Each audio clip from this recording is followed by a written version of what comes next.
1947ல இந்தியாவுக்கு சுதந்திரம் கிடைச்சு எல்லாரும் நிம்மதி பெருமூச்சு விட்டு சுதந்திர காத்த சுவாசிக்க ஆரம்பிச்ச சமயத்துல நீங்கள் சுதந்திரம் பெற்றாலும் நான் சமத்துவம் பெறவில்லை அப்படின்னு ஒரு குரல் கேட்குது. அந்த குரல்ல ஒரு ஏக்கம், ஒரு ஆதங்கம், ஒரு பெரும் புரட்சி மறைஞ்சிருந்துச்சு. அது அன்னைக்கு ஆரம்பிச்சது கிடையாது. 1890கள்ல மகாராஷ்டிரால இருக்க ரத்னகிரி மாவட்டத்துல இருந்த ஒரு சின்ன ஸ்கூல்ல இருந்தே ஸ்டார்ட் ஆனது. தவிச்ச வாய்க்கு தண்ணி கேட்ட ஒரு சின்ன பையனுக்கு தண்ணீர் எல்லாம் கிடையாது அப்படின்னு மறுக்கப்பட்டப்ப ஸ்டார்ட் ஆனது. டீச்சர் புக்கு கேட்க அதை கொடுக்க வந்த அந்த பையனோட புக்கை அந்த டீச்சர் கையால தொட மறுத்த அந்த நொடியில ஸ்டார்ட் ஆனது. இப்படி தீண்டாமையால ஒதுக்கப்பட்ட அந்த சின்ன பையன் வளர வளர அவன் மனசுல துளிர்விட்ட புரட்சியும் ஆழமா வேரூன்றி ஸ்ட்ராங்கா வளர ஆரம்பிக்குது. எஜுகேஷனால தீண்டாமை அப்படின்ற கள்ளிச்செடியை வேற இருக்கலாம்னு நினைச்ச அந்த பையன் 1907ல மெட்ரிகுலேஷன்ல பாஸ் அவுட் ஆகி சமூகத்தால தாழ்த்தப்பட்டவர்கள் அப்படின்னு ஒதுக்கி வைக்கப்பட்ட மாணவர்களுக்கு ஒரு கிரேட் ரோல் மாடலா மாறுறாரு. அடுத்ததா 1912ல பாம்பாய் யூனிவர்சிட்டியில சேர்ந்து வெறி பிடிச்ச மாதிரி படிச்சவர் எக்கனாமிக்ஸ் அண்ட் பாலிட்டிக்ஸ் சயின்ஸ்ல டிகிரி வாங்கினாரு. அப்பவும் இந்த சமூகம் அவரை அரவணைக்க மறுக்க தீண்டாமைக்கு எதிராக முழு மூச்சா போராட ஆரம்பிக்கிறாரு.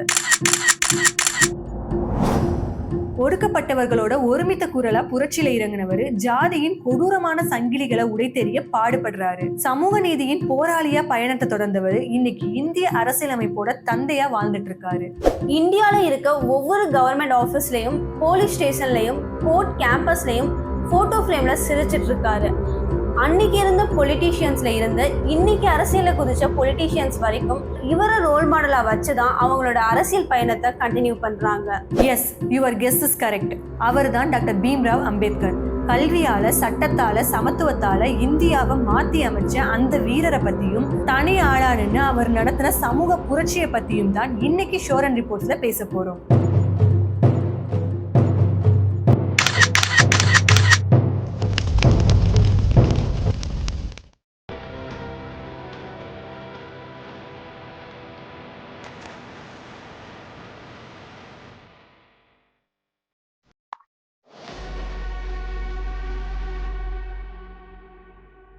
ஏப்ரல் 14, 1891ல ராம்ஜி மாலோஜி சக்பால் அண்ட் அவரோட மனைவி பீமாபாய் ராம்ஜி சக்பாலுக்கு 14வது மகனா பிறந்தவர் தான் டாக்டர் பீம்ராவ். மத்திய பிரதேஷ்ல இருக்க மோ அப்படின்ற ஏரியால, அதாவது இப்ப அம்பேத்கர் நகர்னு சொல்லப்படுற டவுன்ல வளர்ந்த பீம்ராவ் சின்ன வயசுல இருந்தே ஜாதி பேரை சொல்லி தீண்டத்தகாதவன் அப்படின்னு ஒதுக்கப்படுறாரு. விவரம் தெரியாத மழலை பருவத்துல இருந்தே அவர் பிறந்த குடும்பத்தோட ஜாதி அமைப்பை காரணம் காட்டி கூட விளையாடுற பசங்களே அவரை ஒதுக்கி இருக்காங்க. அந்த சமயத்துல இருந்தே போராட்டத்துக்கான புரட்சி விதை பீம்ராவோட மனசுல புதையுது. பீம்ராவோட அப்பா ராம்ஜி பிரிட்டிஷ் இந்தியன் ஆர்மியில சுபேதரா, அதாவது பிரிட்டிஷ் கமாண்டருக்கு கீழே ஒரு ஜூனியர் கமிஷன்ட் ஆபீசரா ஒர்க் பண்ணிட்டு இருந்தாரு. அவ்வளவு மரியாதைக்குரிய போஸ்டிங்ல இருந்தாலும் அவரும் அவரோட குடும்பமும் ஜாதி அந்தஸ்து காரணமா பயங்கரமான சமூக பொருளாதார பாகுபாட்டை ஃபேஸ் பண்ணாங்க. அவரோட குழந்தைகளுக்கும் இந்த நிலைமை வந்துடக்கூடாதுன்னு நினைச்ச ராம்ஜி அவங்களுக்கு நல்ல படிப்பை கொடுக்கணும்னு டிசைட் பண்றாரு. இன்னைக்கு இல்லைனாலும் என்னைக்காவது ஒரு நாள் அவங்களோட கல்வி அவங்களுக்கு மரியாதையை வாங்கி கொடுக்கும் அப்படின்ற நம்பிக்கை அவரோட மனசுல இருந்தது. அப்படி ஸ்கூலுக்கு போன பீம்ராவுக்கு அங்கேயும் பல சேலஞ்சஸ் வெயிட் பண்ணிட்டு இருந்துச்சு. ஸ்கூலுக்கு போறப்ப பீம்ராவ் மாதிரி மத்த தலை தினத்தை சேர்ந்த ஸ்டூடெண்ட்ஸ் புத்தக பை கூடவே ஒரு சாக்கு துணியையும் அவசியமா எடுத்துட்டு போயே ஆகணும். ஏன்னா தலை தினத்தை சேர்ந்த ஸ்டூடெண்ட்ஸ் மத்த பசங்களுக்கு சமமா உட்கார கூடாதுன்னும், வெறும் தரையில உட்கார்ந்து அவங்க உட்கார்ந்த இடத்தை கூட யாரும் மிதிச்சிட கூடாது அப்படின்றதுக்காகவும் அவங்க கொண்டு வந்த சாக்கு பைய ஒரு மூலையில போட்டு உட்காரணும் அப்படின்றது எழுதப்படாத சட்டமாவே இருந்தது. தலை தினத்தை சேர்ந்த பசங்க மற்ற ஸ்டூடெண்ட்ஸ் கூட பழகிறதுக்கு தடை போட்டிருந்த சமூகம் அவங்க தொட்ட பொருளை தொடுறதுக்கும் அவங்கள சரிசமமா நடத்துறதுக்கும் தடை போட்டிருந்துச்சு. சமத்துவம் போதிக்க வேண்டிய டீச்சர்ஸ் கூட தலித்தின மாணவர்கள் கையில இருந்து புத்தகத்தை வாங்குறத அவாய்ட் பண்ணாங்க. தொண்டை காஞ்சு தண்ணீர் தேடின அந்த பசங்களுக்கு பொது நீர் குடிக்க அனுமதி மறுக்கப்பட்டுச்சு.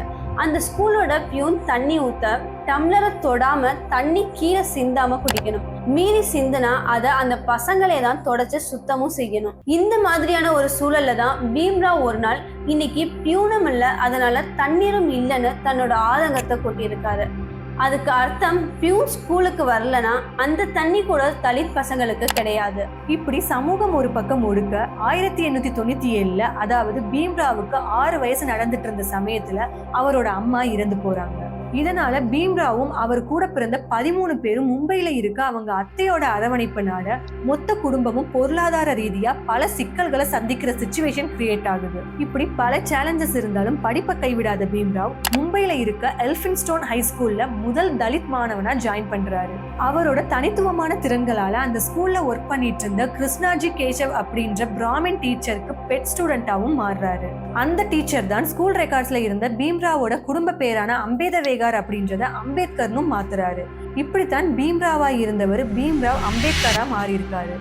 தலித் பசங்களோட பொருட்களை தொடக்கூட யோசிக்கிற டீச்சர்ஸ்க்கு மத்தியில கிருஷ்ணஜி மாதிரியான 1-2 டீச்சர்ஸோட உதவியால 1907 மெட்ரிகுலேஷனை பாஸ் பண்ணாரு.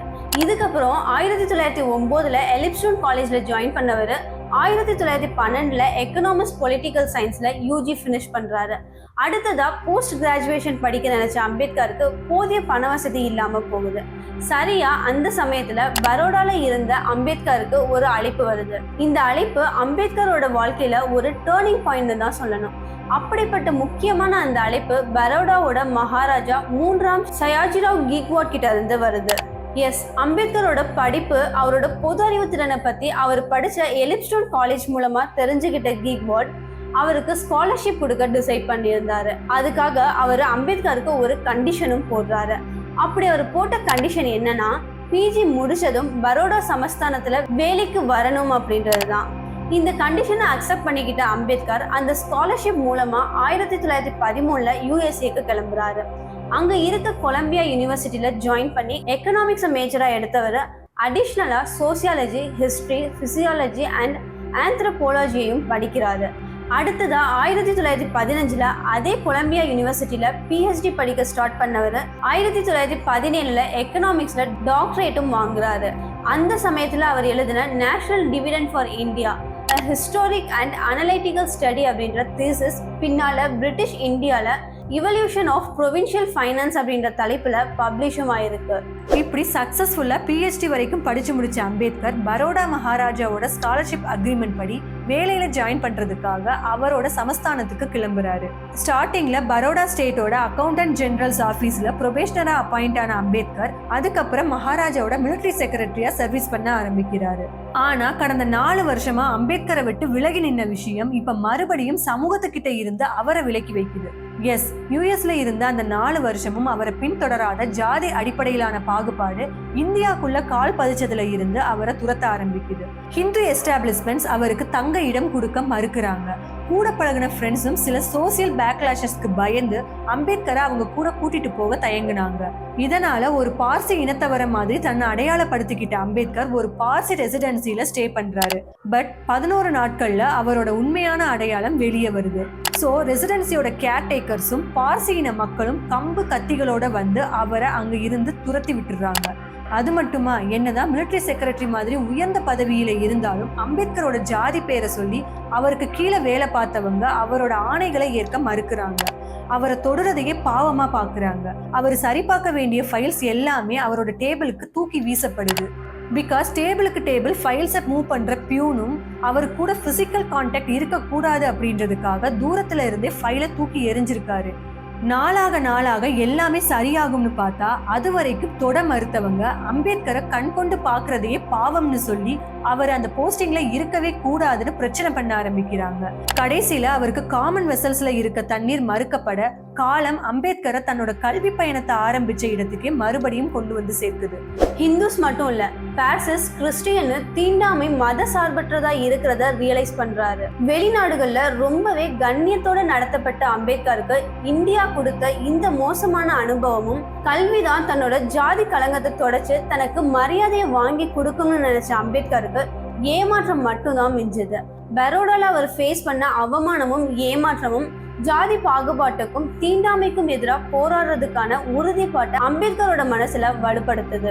சோ அக்ரிமெண்ட்காக 2 வருஷத்துக்கு தனக்கு நடந்த கொடுமைகளை எல்லாம் சகிச்சுக்கிட்டு பரோடால வேலை பார்த்தவர் ஜனவரி 1920 மறுபடியும் மும்பைக்கு வர்றாரு. அங்க அவரை மாதிரியே தீண்டாமையால மன ரீதியாகவும் பொருளாதார ரீதியாகவும் பாதிக்கப்பட்ட, இன்னமும் பாதிக்கப்படுற ஒட்டுமொத்த தலித் மக்களுக்காகவும் தன்னோட புரட்சியை ஆரம்பிக்கிறாரு. அதுக்கான ஃபர்ஸ்ட் ஸ்டெப்பா கருத்துரிமை இல்லாத தலித் மக்களோட கவலைகளுக்கு குரல் கொடுக்க அவங்களோட கருத்துக்களை வெளிப்படுத்த 1920 மூக் நாயக் அப்படின்ற பத்திரிகையை ஸ்டார்ட் பண்றாரு. அடுத்ததா ஒடுக்கப்பட்ட மக்களோட கல்விக்காகவும் பொருளாதார மேம்பாட்டுக்காகவும் ஜூலை 20, 1924 பஹிஷ்கிருதிக் ஹிதகராணி சபா அப்படின்ற அமைப்பை ஏற்படுத்துறாரு. இதுக்கான மெயின் மோட்டோ அண்ட் பிரின்சிபல் என்ன அப்படின்னா எஜுகேட், ஆர்கனைஸ் அண்ட் அஜிடேட். அதாவது நமக்கு நாமே கல்வி கொடுத்து ஒழுங்குபடுத்தி கிளர்ச்சியூட்டிக்கணும் அப்படின்னு தலித் மக்களுக்கு அறிவுறுத்தப்பட்டுச்சு. இந்த அமைப்புக்கு கீழே தலித்களுக்கான கல்வி வாய்ப்பை இன்க்ரீஸ் பண்றதுக்காக பல ஹாஸ்டல்ஸும் லைப்ரரிஸும் எஸ்டாப்ளிஷ் பண்ணப்பட்டுச்சு. ஸோ இந்த சபா மூலமா பல தலித் மாணவர்கள் எந்த ஒடுக்குமுறையும் தயக்கமும் இல்லாம படிச்சு அவங்கள மெருகேற்றிக்கிட்டாங்க. அது மட்டும் இல்லாம ஒதுக்கப்பட்ட மக்களோட எக்கனாமிக் கண்டிஷனை இம்ப்ரூவ் பண்ண நினைச்ச அம்பேத்கர் அவங்களுக்காக இண்டஸ்ட்ரியல் அண்ட் அக்ரிகல்ச்சரல் ஸ்கூல்ஸையும் ஸ்டார்ட் பண்ணாரு. இது எல்லாத்தையும் விட முக்கியமா இந்த சபா மூலமா தலித் மக்களுக்கு ரொம்பவே பேசிக் ரைட்ஸான செல்ஃப் ரெஸ்பெக்ட், சுயமரியாதையோட முக்கியத்துவம் பத்தின விழிப்புணர்வு கொடுக்கப்பட்டுச்சு. அண்ட் பஹிஷ்கிருத் ஹிதகராணி சபாவோட கீ மெம்பர்ஸா இருந்த டாக்டர் அம்பேத்கர் உட்பட இவங்க எல்லாருமே தலித்களோட உரிமைகளை கேட்டு டைரக்டா கவர்மெண்ட் கிட்டேயே வாதாட ஸ்டார்ட் பண்ணாங்க. இதனால அம்பேத்கரோட புகழ் வேர்ல்ட் வைட் ஸ்ப்ரெட் ஆக ஆரம்பிச்சது. தலித் மக்களை வழிநடத்தின அம்பேத்கரோட லீடர்ஷிப் குவாலிட்டி மூலமா அம்பேத்கர் உலகம் முழுக்க ரெகக்னைஸ் பண்ணப்பட்டாரு. அவருக்கான ரெகக்னைசேஷன் எந்த அளவுக்கு இருந்துச்சுன்னா 1927 பிரிட்டிஷ் இந்தியன் கவர்மெண்டால எஸ்டாப்ளிஷ் பண்ணப்பட்ட சைமன் கமிஷனுக்கான பாம்பே பிரசிடென்சியோட ஒரு மெம்பரா அம்பேத்கரை அப்பாயிண்ட் பண்ற அளவுக்கு ஒரு பாசிட்டிவ் ஃபேமை அவர் கெயின் பண்ணியிருந்தாரு. பொதுவா லாயர்ஸை மட்டும்தான் இந்த டெசிக்னேஷனுக்கு அப்பாயிண்ட் பண்ணுவாங்க. தாழ்த்தப்பட்ட மக்களுக்காக உரிமையை வாங்கி கொடுக்கறதுக்கு அம்பேத்கர் போட்ட எஃபர்ட்ஸ் அண்ட் அவரோட சபாவை அவர் வழிநடத்தினதை கவனிச்ச பாம்பே லெஜிஸ்லேட்டிவ் கவுன்சில் அட்வொகேட்டா இருந்த அம்பேத்கரை இந்த போஸ்டிங்க்கு செலக்ட் பண்ணுது. எஸ், கொலம்பியா யூனிவர்சிட்டியில PhD முடிச்சுட்டு ரெவல்யூஷன்ல இறங்கின அம்பேத்கர் சைட் பை சைட் அவரோட அகாடமிலையும் கான்சென்ட்ரேட் பண்ணியிருக்காரு. 1921 லண்டன்ல இருக்க கிரேசன்ல லா படிச்சு பேரிஸ்டர் அட் லா, அதாவது அட்வொகேட்டா குவாலிஃபை ஆயிருக்காரு. ஸோ கிரேசன் அம்பேத்கரை இங்கிலாந்து அண்ட் இந்தியால லா பிராக்டிஸ் பண்ண ஃபுல் பர்மிஷன் கொடுத்துருக்கு. அது மட்டும் இல்ல, அதே வருஷம் அதாவது 1921 MSc economics, 1923 doctor of science in எக்கனாமிக்ஸும் கம்ப்ளீட் பண்ணியிருக்காரு. ஓகே, இப்போ நம்ம அம்பேத்கரை சைமன் கமிஷன்ல ஒரு மெம்பரா செலக்ட் பண்ணாங்க அப்படின்றத பத்தி பார்ப்போம். அம்பேத்கர் ஒரு அட்வொகேட் அப்படின்றத தாண்டி சைமன் கமிஷனை சேர்ந்தவங்க அவரை அதுல ஒரு மெம்பரா செலக்ட் பண்ணதுக்கு இன்னொரு ரீசனும் இருக்கு. 1919 கான்ஸ்டிடியூஷன், அதாவது அரசியலமைப்பை உருவாக்குறதுக்காக எஸ்டாப்ளிஷ் பண்ணப்பட்ட இந்த சைமன் கமிஷன்ல பல யூரோப்பியன் கண்ட்ரீஸை சேர்ந்த ரெப்ரசன்டேட்டிவ்ஸ் இருந்தாங்க. பட் அதுல ஒரு இந்தியன் ரெப்ரசன்டேட்டிவ் கூட அப்பாயிண்ட் ஆகல. இதனால இந்தியன் நேஷனல் காங்கிரஸை சேர்ந்தவங்க சைமன் கமிஷனுக்கு கடுமையான எதிர்ப்பை காட்டினாங்க. இந்த எதிர்ப்பை சரி கட்டுறதுக்காக தான் காங்கிரஸ் பிரின்சிபல் கூட ஒத்து போகாத அம்பேத்கரை British Indian government Bombay presidency கமிட்டியோட மெம்பரா அப்பாயிண்ட் பண்ணியிருக்காங்க. இந்த பாம்பே லெஜிஸ்லேட்டிவ் கவுன்சில் இதுக்கு முன்னாடி 1923 அம்பேத்கருக்கு சப்போர்ட்டிவா பப்ளிக் வாட்டர் சோர்சஸ்ல தண்ணி எடுக்க தலித் மக்களுக்கு பெர்மிஷன் கொடுத்திருக்கு. பட் அங்க இருந்த அப்பர் கேஸ்ட் பீப்புள், குறிப்பா மஹத், அதாவது இப்ப இருக்க மகாராஷ்டிரால லொகேட் ஆயிருக்க சாவ்டா டேங்க்ல ஒதுக்கப்பட்ட மக்களுக்கு தண்ணி எடுக்க தடை விதிச்சிருந்தாங்க. பட் அம்பேத்கர் பாம்பே லெஜிஸ்லேட்டிவ் கவுன்சிலோட மெம்பர் ஆனதுக்கு அப்புறம் டிசம்பர் 19, 1927 மஹத் சத்தியாகிரகாவை கண்டக்ட் பண்ணாரு. அதுக்காக அம்பேத்கரும் அவரோட சபா கொலீக்ஸும் 2 மாசத்துக்கு முன்னாடியே, அதாவது செப்டம்பர்ல இருந்தே குஜராத் அண்ட் மகாராஷ்டிரால இருந்து ஆயிரக்கணக்கான தலித் மக்களையும் அவங்களுக்கு ஆதரவா இருந்த எல்லா ஏஜ் குரூப்ல இருந்த சப்போர்ட்டர்ஸையும் ஒன்று திரட்டினாங்க. அண்ட் மக்கள் மத்தியில இந்த சத்தியாகிரகாவோட இம்பார்ட்டன்ஸ் பத்தின அவேர்னஸை கிரியேட் பண்ணி கிட்டத்தட்ட 40 கிராமங்கள்ல இருந்து அந்த போராட்டத்துக்கு தேவையான ஃபண்ட்ஸ் அண்ட் ஃபுட் கலெக்ட் பண்ணாங்க. இதுதான் Ambedkar for the first time mass லெவல்ல நடத்தின ஒரு ரெவல்யூஷன். மார்ச் 19 மகாராஷ்டிரால இருந்து கிளம்பின 2500 பேரும் நடைப்பயணமா அணிவகுத்து முக்கியமா எந்த வன்முறையும் இல்லாம அதுக்கு மறுநாள், அதாவது மார்ச் 20 பப்ளிக் வாட்டர் டேங்கான சாவ்டா டேங்கர் ரீச் பண்ணாங்க. அங்க ஜாதி அடிப்படையிலான தடையை மீறி முதல்ல அம்பேத்கர் அந்த டேங்க்ல இருந்த தண்ணியை அள்ளி குடிக்க அவரை தொடர்ந்து ஆயிரக்கணக்கான தலித் மக்களும் புன்னகையோட கை நிறைய தண்ணியை அள்ளி குடிச்சாங்க. இந்த சத்தியாகிரகம் மூலமா தலித் மக்களுக்கு தண்ணி வாங்கி கொடுக்கறது மட்டும் அம்பேத்கரோட நோக்கம் இல்லை. மற்ற சிட்டிசன்ஸ் மாதிரி தலித் மக்களும் பொது வளங்களை யூஸ் பண்ணவும் கண்ணியத்தோட வாழவும் ஈக்குவல் ரைட்ஸ் இருக்கு அப்படின்ற அவேர்னஸை தலித் மக்களுக்கு கொடுக்கறதுக்காகவும் தான் அம்பேத்கர் மஹத் சத்தியாகிரகத்தை மாஸ் லெவல்ல கண்டக்ட் பண்ணியிருக்காரு. அதே சமயம் அம்பேத்கரோட இந்த செயலால ஆத்திரமடைஞ்ச ஹிந்துஸ் தலித் மக்களோட ஊர்வலம் முடிஞ்சதுக்கு அப்புறம் சாவ்தர் டேங்கை சுத்தப்படுத்துறதுக்காக அங்க சில சடங்குகளை செஞ்சிருக்காங்க. இருந்தாலும் மாஸ் லெவல்ல நடந்த மஹத் சத்தியாகிரகம் இன்னும் பல தலித் இயக்கங்களுக்கு தூண்டுகோலா அமைஞ்சது. மஹத் சத்தியாகிரகத்தை சக்சஸ்ஃபுல்லா நடத்தி முடிச்ச 8 மாசத்துக்கு அப்புறம், அதாவது டிசம்பர் 1927 அம்பேத்கரும் அவரோட அசோசியேட்ஸும் மனுஸ்மிருதி அப்படின்ற பண்டைய இந்து சட்ட புத்தகத்தை பகிரங்கமா எரிக்கிறாங்க. பிகாஸ் அந்த புக் ஜாதி அடிப்படையிலான பாகுபாட்டையும் தீண்டாமையை நெறிமுறைப்படுத்துற கருத்துக்களையும் உள்ளடக்கி இருந்தது. சோ மனுஸ்மிருதியை பப்ளிக்கா எரிக்கிறது மூலமா க்ரூயல்டி, இன்இக்வாலிட்டி அண்ட் இன்ஜஸ்டிஸ் மாதிரியான பிரின்சிபலை ஃபாலோ பண்ற அப்பர் கேஸ்ட்னு சொல்லி அவங்களே அடையாளப்படுத்திக்கிட்டு மற்றவங்களை மட்டம் தட்டுறதை இனிமேலும் பொறுத்துக்க முடியாதுன்னு உறக்க சொல்லியிருக்காங்க. அது மட்டும் இல்லாம மனுஸ்மிருதி எரிப்பு மூலமா தலித்துக்கான கண்ணியமும் விடுதலையும் உறுதியா வலியுறுத்தப்பட்டுச்சு. இப்படி ரெவல்யூஷனரி ஆக்டிவிட்டிஸ் எல்லாம் ஒரு பக்கம் இருந்தாலும் அம்பேத்கர் 1928 பாம்பேல இருக்க கவர்மெண்ட் லா காலேஜ்ல ப்ரொஃபஸராவும் ஜாயின் பண்ணாரு. அடுத்ததா தலித் மக்கள் கோயிலுக்குள்ள நுழைய ஹிந்துஸும் மத்த மதத்தை சேர்ந்தவங்களும் விதிச்சிருந்த தடையை உடைக்க நினைச்ச அம்பேத்கர் மறுபடியும் மஹத் சத்தியாகிரகம் மாதிரியே ஒரு மாஸ் மூமெண்ட்டை கையில எடுக்கிறாரு. பட் இந்த தடவை இது மாதிரியான போராட்டங்களுக்கான இம்பார்ட்டன்ஸை ஒவ்வொருத்தரையா தேடி போய் புரிய வைக்க வேண்டிய அவசியம் அம்பேத்கருக்கு ஏற்படல. பிகாஸ் செல்ஃப் ரெஸ்பெக்ட் எவ்வளவு முக்கியம் அப்படின்னு தெரிஞ்சுக்கிட்ட 15,000க்கும் அதிகமான வாலண்டியர்ஸ் அவங்களாவே முன்வந்து கோயிலுக்குள்ள நுழைய ஜாதிய காரணம் காட்டி அவங்கள ஒதுக்குறவங்களை எதிர்த்து போராட ஆரம்பிச்சாங்க. அவங்களோட இந்த இனிஷியேட்டிவ் இனி யாரும் தலித் மக்களை தாழ்த்தப்பட்ட மக்கள், ஒதுக்கப்பட்ட மக்கள், தீண்டத்தகாத மக்கள் அப்படின்னு சொல்லி அவங்கள அவ்வளோ ஈஸியா ஒதுக்கிட முடியாது அப்படின்றத இந்த உலகத்துக்கு அழுத்தி சொல்ற ஒரு மைல்ஸ்டோனா அமைஞ்சது. அண்ட் இதை மறைமுகமா சொன்னா மட்டும் பத்தாதுன்னு நினைச்ச அம்பேத்கர் தலித் மக்கள் ஒரு தனி சமூகத்தினர் அப்படின்ற கருத்தை சபைக்கு ஏத்தணும்னு டிசைட் பண்றாரு. ஸோ பாம்பே லெஜிஸ்லேட்டிவ் கவுன்சிலோட ஒரு மெம்பராக இருந்த அம்பேத்கர் லண்டன்ல நடந்த first, second and third round table கான்ஃபரன்ஸ்ல கலந்துக்கிட்டு அந்த ஒவ்வொரு கான்ஃபரன்ஸ்லையும் தலித் மக்களுக்குன்னு தனி தொகுதிகளை கொடுத்து அரசியல் பாதுகாப்புகளை கொடுக்கணும்னு சொல்லி ஆர்கியூ பண்ணாரு. அது மட்டும் இல்லாம ஃபார் த ஃபர்ஸ்ட் டைம் தீண்டத்தகாதவர்கள்னு ஒதுக்கப்பட்ட தலித் மக்களை மத சிறுபான்மையினர் அப்படின்னு மென்ஷன் பண்ணி அவங்கள ஒரு யூனிக் கம்யூனிட்டியா அடையாளப்படுத்துறாரு. அம்பேத்கரோட இந்த வாதங்களை அக்செப்ட் பண்ணிக்கிட்ட பிரிட்டிஷ் கவர்மெண்ட்டும் தலித்களுக்காக செப்பரேட்டா வாக்காளர் தொகுதிகளை கொடுக்குது. பட் இதை இந்தியன் நேஷனல் காங்கிரஸை சேர்ந்த காந்தி ரொம்பவே ஸ்ட்ராங்கா அப்போஸ் பண்றாரு. அது எந்த அளவுக்குன்னா, ஏர்வாடா சென்ட்ரல் ஜெயில இருந்த காந்தி இந்த விஷயத்தை பத்தி கேள்விப்பட்டு தலித்களுக்கான தனி தொகுதிகளை ஒதுக்குறதுக்கு எதிராக உண்ணாவிரதத்தை ஸ்டார்ட் பண்ணியிருக்காரு. 1932 செப்டம்பர் 18 ஆரம்பிச்ச அவரோட உண்ணாவிரதம் சாகும் வரை நீடிக்கும் அப்படின்னு சொல்லியிருக்காரு. இதை தெரிஞ்சுக்கிட்ட அம்பேத்கர் காந்தியோட சன் தேவ்தாஸ் காந்தி அண்ட் இன்னும் சில இந்து தலைவர்கள் கிட்ட தலித்களோட நிலைமையை பத்தி எடுத்து சொல்லி காந்திஜியையும் சமாதானப்படுத்த ட்ரை பண்றாரு. பட் அவங்க யாருமே அம்பேத்கரோட ரெக்வஸ்டை ஏத்துக்கவே இல்லை. இதனால எப்படியாவது காந்தியோட உண்ணாவிரதத்தை முடிச்சு வைக்கணும்னு யோசிச்ச அம்பேத்கர் வேற வழியே இல்லாம தலித்களுக்கான தனி தொகுதிகள் கேட்கிற அப்ளிகேஷனை வாபஸ் வாங்குறாரு. அண்ட் செப்டம்பர் 24, 1932 அதுக்கான அக்ரிமெண்ட்ல, அதாவது பூனா பேக்ல சைனும் பண்ணியிருக்காரு. இந்த பர்டிகுலர் இன்சிடென்ட்னாலையும் காந்தியும் அம்பேத்கரும் கேஸ்ட் சிஸ்டத்தை வேற விதத்துல அப்ரோச் பண்ணதுனாலையும் அவங்களுக்குள்ள சில கான்ஃபிளிக்ட்ஸ் கிரியேட் ஆச்சு. அண்ட் இந்த பூனா பேக் பத்தியும் காந்தி அண்ட் அம்பேத்கருக்கு இடையில இருந்த கான்ஃபிளிக்ட்ஸ் பத்தியும் நாம ஒரு செப்பரேட் வீடியோல டீட்டெயில்டா பார்ப்போம். இப்படி தலித்களுக்கான தனி தொகுதிகள் கேட்கறத விட்டு கொடுத்த அம்பேத்கர் 1936 இண்டிபெண்டன்ட் லேபர் பார்ட்டின்னு ஒரு தனி கட்சியை ஸ்டார்ட் பண்றாரு. அண்ட் இந்த கட்சி 1937 நடந்த எலெக்ஷன்ல போட்டி போட்டு 17 தொகுதிகள்ல 15 தொகுதிகளை தக்க வைக்குது. அப்படி வின் பண்ண independent labour party general politics பண்றதை தாண்டி தலித் அண்ட் லேபர்ஸ்க்கு ஒரு பொலிட்டிக்கல் பிளாட்ஃபார்மை ப்ரொவைட் பண்ணக்கூடியதா இருந்துச்சு. சுருக்கமா சொல்லணும்னா, தலித் மக்களுக்காக தனி தொகுதிகள் கேட்ட அம்பேத்கர் அது மூலமா செய்ய முடியாததை இண்டிபெண்டன்ட் லேபர் பார்ட்டி மூலமா செய்ய ஆரம்பிச்சாரு.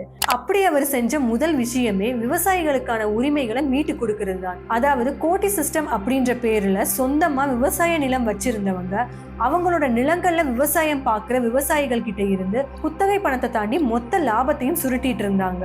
குறிப்பா தலித்தின விவசாயிகள் கிட்ட இருந்து குத்தகை பணம் கூட சேர்ந்து அவங்க கிட்ட இருந்த கொஞ்ச நஞ்ச நிலத்தையும் ஏமாத்தி பிடுங்கினாங்க. அப்படி பிடுங்கின பணத்துல ஒரு சின்ன ஷேரை மட்டும் கவர்மெண்ட் கவர்மெண்ட்டுக்கு டாக்ஸா பே பண்ணிட்டு மிச்சத்தை அவங்களுக்கே சொந்தமாக்கிக்கிட்டாங்க. இதை கேட்கிறப்ப நம்ம தலைவர் சொன்ன ஒரு டயலாக் தான் ஞாபகம் வருது.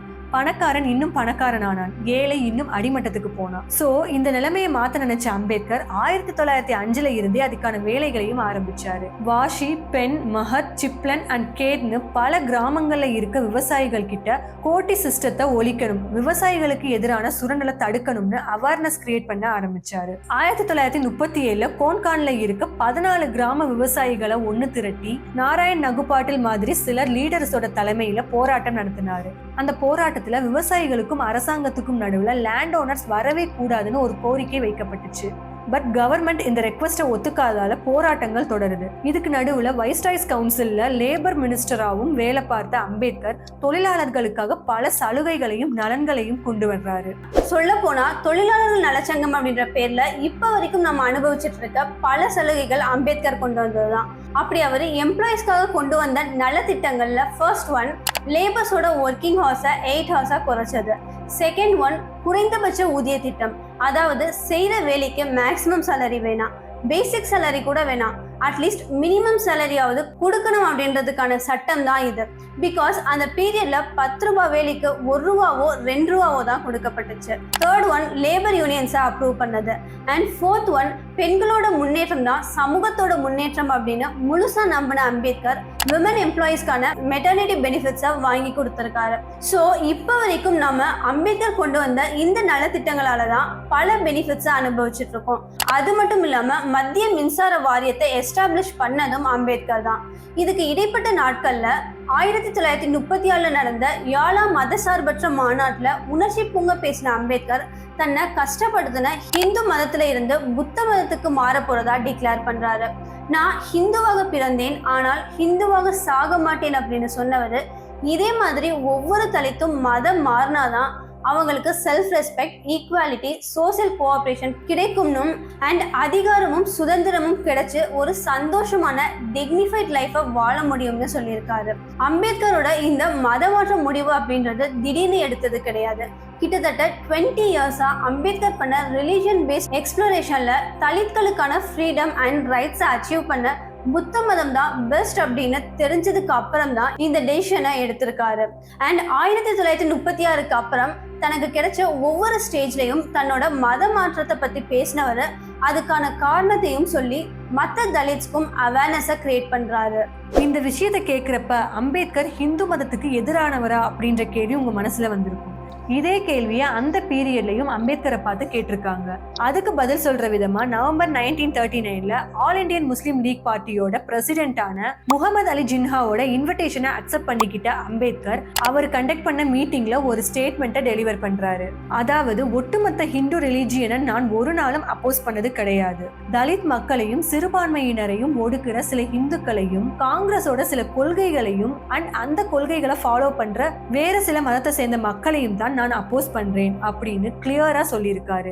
இதுக்கப்புறம் 1937 எஸ்டாப்ளிஷ் ஆன இண்டிபெண்டன்ட் லேபர் பார்ட்டிய பட்டியல் ஜாதியினர் கூட்டமைப்பா மாத்துறாரு. 1947 இந்தியாவுக்கு சுதந்திரம் கிடைச்சதுக்கு அப்புறம் drafting committee for the constitution of India, அதாவது இந்திய அரசியலமைப்பு வரைவு குழுவோட சேர்மனா அப்பாயிண்ட் பண்ணப்படுறாரு. அண்ட் சுதந்திர இந்தியாவோட the first law and justice மினிஸ்டரும் அம்பேத்கர் தான். இந்திய அரசியலமைப்பு சட்டத்தை எழுதுற பிரைமரி ரெஸ்பான்சிபிலிட்டி இந்த டிராஃப்டிங் கமிட்டிக்கு தான் இருக்கு. ஸோ கான்ஸ்டிடியூஷன் கமிட்டியோட சேர்மன் அம்பேத்கரோட தலைமையில 1950 இந்தியன் கான்ஸ்டிடியூஷன் எழுதப்படுது. அப்படி எழுதப்பட்ட இந்திய அரசியலமைப்பு சட்டத்துல சோசியல் ஜஸ்டிஸ் அண்ட் ஈக்குவாலிட்டியை ஆட் பண்ணதுல ரொம்பவே முக்கியமான பங்கு அம்பேத்கரோடது தான். ஸோ இந்தியன் கான்ஸ்டிடியூஷன் டாக்குமெண்ட்டை ஃப்ரேம் பண்ணதுல கீ ரோல் பிளே பண்ண அம்பேத்கர் இந்திய அரசியலமைப்போட தந்தைன்னு ரெகக்னைஸ் பண்ணப்படுறாரு. தென் 1952 ராஜ்யசபால ஒரு மெம்பரா எலெக்ட் ஆறாரு. அதுக்கப்புறம் 1936 சொன்ன ஒரு விஷயத்தை 20 வருஷங்களுக்கு அப்புறம் செஞ்சும் முடிக்கிறாரு. எஸ், ஆல்ரெடி மதம் மாற போறதா சொல்லியிருந்த அம்பேத்கர் 1956 அக்டோபர் 14 நாக்பூர்ல பல பேர் முன்னாடி ஹிந்து மதத்துல இருந்து புத்த மதத்துக்கு கன்வெர்ட் ஆறாரு. அதோட தலித் புத்திஸ்ட் மூமெண்ட்டையும் லான்ச் பண்றாரு. நான் இந்துவாக சாக மாட்டேன் அப்படின்னு சொன்ன அம்பேத்கர் அவர் சொன்ன மாதிரியே புத்திஸ்டா கன்வெர்ட் ஆன 2 மாசத்துல, அதாவது 1956 டிசம்பர் 6 டெல்லியில இறந்து போறாரு. புலியோட அடிய தாங்கின கல் தான் பூமி மேல சிலையா நிக்கும்னு சொல்றதுக்கு ஏத்த மாதிரி ஜாதியை மட்டும் காரணம் காட்டி பல அவமானங்களையும் வழிகளையும் அனுபவிச்ச அம்பேத்கர் தான் இன்னைக்கு நம்ம ஒவ்வொருத்தரும் ஃபாலோ பண்ற சட்டங்களை வகுத்து வச்சிருக்காரு. தன்னோட லைஃப் டைம்ல டோட்டலி 32 டிகிரிஸ் வாங்கினவர் 1913ல யுஎஸ்க்கு படிக்க போயிருந்தப்ப ரொம்பவே கண்ணியமா நடத்தப்பட்டாரு. அவர் மட்டும் நினைச்சிருந்தா அங்கேயே தங்கி வேலை பார்த்து அவரை எதிர்பார்த்த மாதிரியே சந்தோஷமாவும் கௌரவமாவும் வாழ்ந்திருக்க முடியும். ஆனா அவரை மாதிரியே கஷ்டப்படுற தன்னோட சமூகத்தை சேர்ந்த மக்கள் மரியாதையோடையும் சமத்துவத்தோடையும் நடத்தப்படணும்னு பல போராட்டங்களை நடத்தி அதுக்கான வெற்றியையும் பார்த்திருக்காரு. பட் இப்ப வரைக்கும் ஏதோ ஒரு வகையில மக்கள் இந்த ஜாதி பாகுபாட்டுக்கு ஆளாயிட்டு தான் இருக்காங்க. பாப்போம் நம்ம மக்கள் மனசுல இருந்து எப்போ இந்த ஜாதி பாகுபாடு வேரோட அழிய போகுதுன்னு. ஜெய் பீம்.